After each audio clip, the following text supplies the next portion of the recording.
নমস্কাৰ Google sports শ্ৰেণীৰ প্ৰতিযোগী দৰ্শকক স্বাগতম জনাইছোঁ। আজি মই উপস্থিত আছোঁ এগৰাকী সমৰ কলা প্ৰশিক্ষকৰ ওচৰত আৰু তেখেত হ'ল ITF টাংচুটো স্পৰ্টছ এছ'চিয়েশ্যন অফ আছামৰ মুখ্য প্ৰশিক্ষক তথা সাধাৰণ সম্পাদক আৰু দৰ্শকসকলক জনাবলৈ পাই সুখী অনুভৱ কৰিছোঁ যে দ্বাদশ সংখ্যক ৰাজ্যিক টাংচুটো চেম্পিয়নশ্বিপখন অনুষ্ঠিত কৰিবৰ কাৰণে আগবাঢ়িছে তেখেতসকল। আমি সমগ্ৰ বিষয়সমূহ পাতিম আৰু লগতে চেম্পিয়নশ্বিপৰ লগত জড়িত বিষয়সমূহ পাতিম। প্ৰথমতে ডাঙৰীয়া আপোনাক স্বাগতম জনাইছোঁ, যিহেতু আপোনালোকে অহা 6 জুলাইত আপোনালোকে সদৌ অসম টাংচুটো চেম্পিয়নশ্বিপখন আয়োজন কৰিবৰ কাৰণে আগবাঢ়িছে, গতিকে অলপ সবিশেষ জানিব বিচাৰিছোঁ। হয়, অহা 6 জুলাইত কটন ইউনিভাৰ্চিটিৰ টিয় ইনডোৰ ষ্টেডিয়ামত আমি 12 সংখ্যক টাংচুটো চেম্পিয়নশ্বিপ পাতিবলৈ থিৰাং কৰিছোঁ। এতিয়া অসমৰ বিভিন্ন জিলাত আমাৰ যিসকল জিলাত আমাৰ দ্বাৰা এফিলিয়েটেড হৈ আছে তেওঁলোকৰ লগতে আৰু যিবিলাকো লোৱা নাই তেওঁলোকে কৰিব বিচাৰে তেওঁলোকক আমি মষ্ট ৱেলকাম জনাইছোঁ এই খেলখনৰ কাৰণে। তাতে আমি under-11, under-14, under-17, under-19 and above 19 খেলখন অনুষ্ঠিত কৰিম।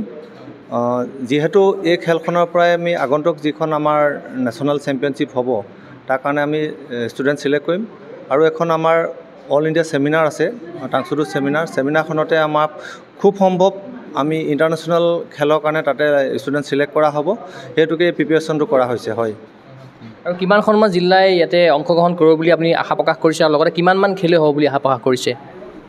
যিহেতু আমাৰ এফিলিয়েটেড জিলা আছিলে 22 ডিষ্ট্ৰিক্ট আছিলে, কিন্তু তাৰ ভিতৰত এতিয়া কিমান সংখ্যক আহে আমি প্ৰতিখন জিলাতে ছিলেক্টেড ষ্টুডেণ্ট আনিবৰ কাৰণে আমি প্ৰত্যেককে ইনচাৰ্জসকলক জনাইছোঁ।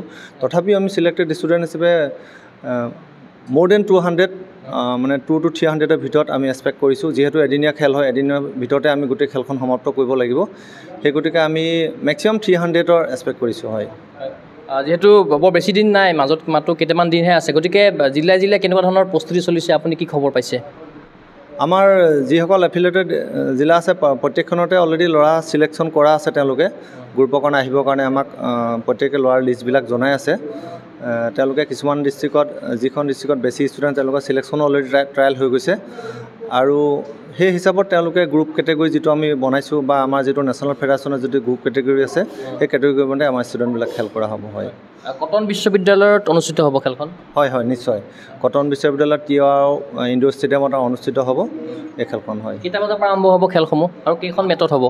আমি 2খন এৰিনাত কৰাৰ কথা চিন্তা কৰিছোঁ। আমি 9 বজাৰ পৰা এই খেল আৰম্ভ কৰিম আৰু আবেলি 6 বজাত সমাপ্ত কৰাৰ কথা চিন্তা কৰিছোঁ। আৰু ইয়াতে আমি বিশিষ্ট অতিথি হিচাপে দুজনমানক কথা পাতি আছোঁ, কিন্তু এইটো সময়ৰ আগতহে আমি ডিচিশ্যন কৰা হ'ব একচুৱেলি। আৰু যিহেতু আপোনালোকে যোৱাবাৰ চেমফৰ্ড স্কুলত আপোনালোকে পাতিছিলে ৰাজ্যিকখন, গতিকে এইবাৰো পাতিবৰ কাৰণে গৈ আছে, গতিকে যোৱাবাৰৰ তুলনাত কেনেকুৱা ধৰণৰ নতুনত্ব থাকিব এইখন চেম্পিয়নশ্বিপত?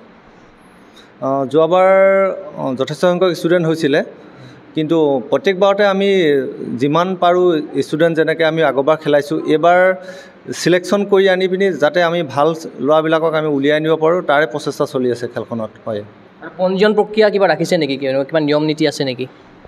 যিহেতু জানেই মাৰ্চেল আৰ্ট বুলি ক'লে বা সমৰ কলা যিমানবিলাক খেল হৈ আছে প্ৰত্যেকখন খেলতে এটা পঞ্জীয়নৰ মাচুল ধাৰ্য কৰা হয়, যিহেতু সেই আমিও কৰিছোঁ, সেইকাৰণে যাতে মিনিমামত আমাৰ খেলখন সমাপ্ত কৰিব পাৰোঁ, সেইচব যাতে আমাৰ খেলুৱৈসকলেও বহুত মানে জইনিঙৰ কাৰণে হামাৰ হ'ব নালাগে বা তেওঁলোকে বহুত অসুবিধা পাব নালাগে, সেই হিচাপত আমি এটা কম সংখ্যক মানে জইনিং ফিজ ৰখা হৈছে। হয়, কোন কোন আন্তঃৰাষ্ট্ৰীয় টুৰ্ণামেণ্টত টাংচুটো ইভেণ্টটো এতিয়ালৈকে অন্তৰ্ভুক্ত হৈ আছে বা এতিয়ালৈকে হোৱাৰ পথত আছে, অলপ জানিব বিচাৰিছোঁ।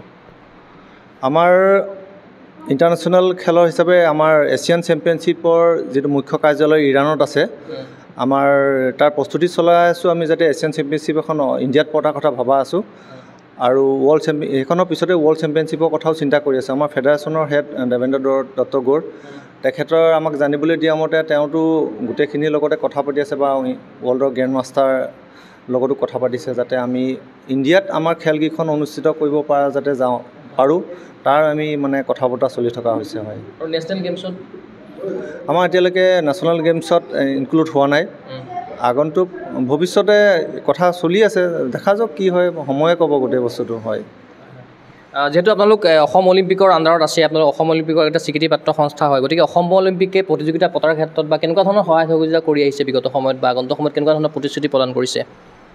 নহয়, যিহেতু আমি অসম অলিম্পিকখন তাৰ স্বীকৃতি দিছে আমাক আমাৰ খেলবিলাকো পাতিবলৈ অনুষ্ঠিত দিছে, যিটো তেওঁলোকৰ বেনাৰ আণ্ডাৰত কৰি আছোঁ। আমি তেওঁলোকৰ প্ৰত্যেকটো ক্ষেত্ৰতে আমাক উৎসাহিত কৰি আছে আসাম অলিম্পিকে। তেওঁলোকে আমাৰ খেলবিলাকত ধৰি লওক সহায় সহযোগিতা আগবাঢ়ি অহা আছে। আগন্তুক দিনত চাওঁ আমি কিমান কি হেৰি কৰিব পাৰে। অসমলৈ টাংচুটো ইভেণ্টটো কোন চনত অনা হৈছিলে আৰু বিগত সময়ত কেনেকুৱা ধৰণৰ সাফল্য অৰ্জন কৰিছে অসমে? একচুৱেলি 1984ত অসমত টাংচুটো আনিছিলে আমাৰ স্বৰ্গীয় মাষ্টাৰ নৱজ্যোতি লাহনে। তেখেতে আনিছিলে চেন্নাইৰ পৰা। এইটো মালয়েছিয়াত তেওঁ গৈ লাষ্ট লৈছিলে ব্লেক বেল্ট ছেকেণ্ড ডান। তাৰপিছতে আমি ক্ৰমান্বয়ে মই 88ৰ পৰা লাষ্টৰ ছাইডৰ পৰা মাৰ্চেল আৰ্ট টাংচুটোৰ লগত জড়িত হৈ আছোঁ। আজি ইমান বছৰে কৰি আছোঁ। আমি ৰাস্তাই ৰাস্তাই এই গোটেই টাংচুটো সমৰকলাটো অসমৰ বিভিন্ন জিলাত আমাৰ যিসকল প্ৰাক্তন ছাত্ৰ আছিলে বা খেলুৱৈ আছিলে তেওঁলোকক লগত লৈ আমি এতিয়া এটা পৰ্যায় পাইছোঁহি, যিটোত আমাৰ ইয়াতে সকলো আমাৰ ইনষ্ট্ৰাক্টৰ যিসকল ছিনিয়ৰ ইনষ্ট্ৰাক্টৰ আছে তেওঁলোকে সহায় সহযোগিতা কৰি আছে আগলৈ আগবাঢ়ি যাবলৈ।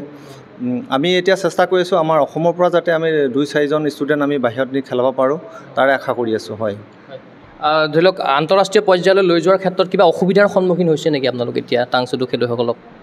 নহয়, চাওক, আন্তঃৰাষ্ট্ৰীয় পৰ্যায়ত নিবৰ কাৰণেতো প্ৰত্যেকটো বস্তুত কি হয়, আৰ্থিক সাহাৰ্যৰে একচুৱেলি জৰুৰী হয়। এজন খেলুৱৈ বাহিৰত নিবলৈ হ'লে বহুত পইচাৰ প্ৰয়োজন হয়, যিহেতু 1-1.5 লাখ টকাৰ প্ৰয়োজন হয়।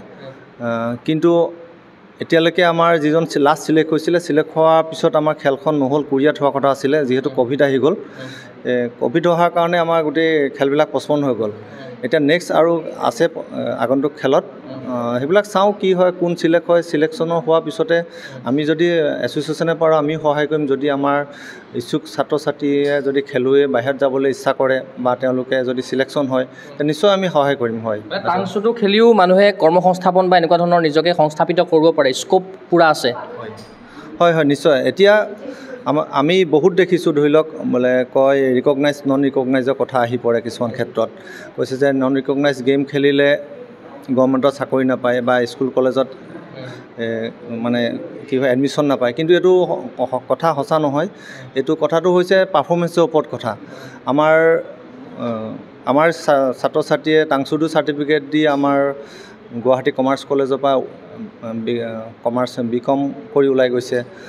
কটন কলেজত আমাৰ এডমিশ্যন লৈ আছে আমাৰ চাৰ্টিফিকেট দি, টাংচুটো চাৰ্টিফিকেট। আৰু আগন্তুক এতিয়া লাষ্ট আমাৰ 3-4জন পুলিচত এপইণ্টমেণ্ট হৈছে।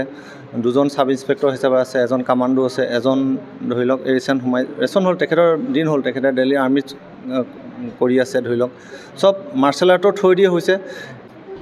যিহেতু আপোনালোকে এখন ৰাজ্যিক পৰ্যায়ৰ প্ৰতিযোগিতা পাতিবৰ কাৰণে গৈ আছে, কটন বিশ্ববিদ্যালয়ৰ আপোনালোকে প্ৰাংগণত পাতিবৰ কাৰণে গৈ আছে, গতিকে মই এটা কথা জানিব বিচাৰিছোঁ যে তাতে যিসকল ৰেফাৰী থাকিব বা অফিচিয়েল থাকিব তেখেতসকল নিশ্চয় বিভিন্ন ঠাইৰ পৰা আহিব। হয় হয়, আমাৰ যিসকল ফেডাৰেশ্যনৰ বা এছ'চিয়েশ্যনৰ কোৱালিফাইড ৰেফাৰী আছে তেওঁলোকে সেই খেলখনৰ ৰেফাৰী হিচাপে কৰিব পাৰিব। হয়, শেষত যিসকল খেলুৱৈ এই প্ৰতিযোগিতাত অংশগ্ৰহণ কৰিব বিচাৰিব তেখেতসকলৰ উদ্দেশ্যে আমাৰ গুগল স্পৰ্টছৰ তৰফৰ পৰা কেনেকুৱা ধৰণৰ আহ্বান বা পৰামৰ্শ আগবঢ়াব? আমি যিসকল আগন্তুক খেলুৱৈ আমাৰ ইয়াত জইন কৰিব বা যিসকল কোৰ্চ আহিব তেওঁলোকক মই এটাই অনুৰোধ জনাওঁ, তেওঁলোকে আমাৰ ইয়াত আহি জইন কৰক আৰু খেলুৱৈসুলভ মনোভাৱেৰে খেলখন খেলি সুন্দৰভাৱে যাতে আমি সমাপ্ত কৰিব পাৰোঁ। আৰু এজন মাৰ্চেল আৰ্টিষ্ট হিচাপে যিখিনি গুণ তেওঁলোকৰ লগত থাকিব পাৰে, যিটো ৰেচপেক্ট আমি দিওঁ, সেই হিচাপত তেওঁলোকে আহক, খেলক, আহি সকলোৱে আহি লগে ভাগে খেলি যাতে আমাৰ খেলখন সফলমণ্ডিত কৰিব পাৰে তাৰে মই আশা ৰাখিছোঁ। হয়, আগন্তুক প্ৰতিযোগিতাখন সাফল্যমণ্ডিত হয় সেয়া আমি আশা কৰিছোঁ। লগতে আপুনি ইমানখিনি সময় দিয়াৰ বাবে আপোনাক মই বহুত বহুত ধন্যবাদ জ্ঞাপন কৰিছোঁ। মোৰ ফালৰ পৰা গুগল নিউজক লগতে তোমালোক দুজনলৈ মই অশেষ ধন্যবাদ জ্ঞাপন কৰিছোঁ। ধন্যবাদ। নিশ্চয়কৈ এয়া আছিল ITF টাংচুজু এছ'চিয়েশ্যন অফ আছামৰ সন্মানীয় সাধাৰণ সম্পাদক লগতে মুখ্য প্ৰশিক্ষক দেৱজিৎ গগৈ ডাঙৰীয়া। আমি জনালোঁ যিহেতু অহা 6 জুলাইত কটন বিশ্ববিদ্যালয়ৰ প্ৰাংগণত অনুষ্ঠিত হ'বলৈ গৈ আছে সদৌ অসম টাংচুজু চেম্পিয়নশ্বিপ। আমি আশা কৰিম এইখন চেম্পিয়নশ্বিপ সাফল্যমণ্ডিত হওক, এই আশাৰে মই চিন্ময় কুমাৰ বৰাই বিশেষ অনুষ্ঠানৰ পৰা বিদায় লৈছোঁ। চাই থাকিব গুগল স্পৰ্টছ। ধন্যবাদ।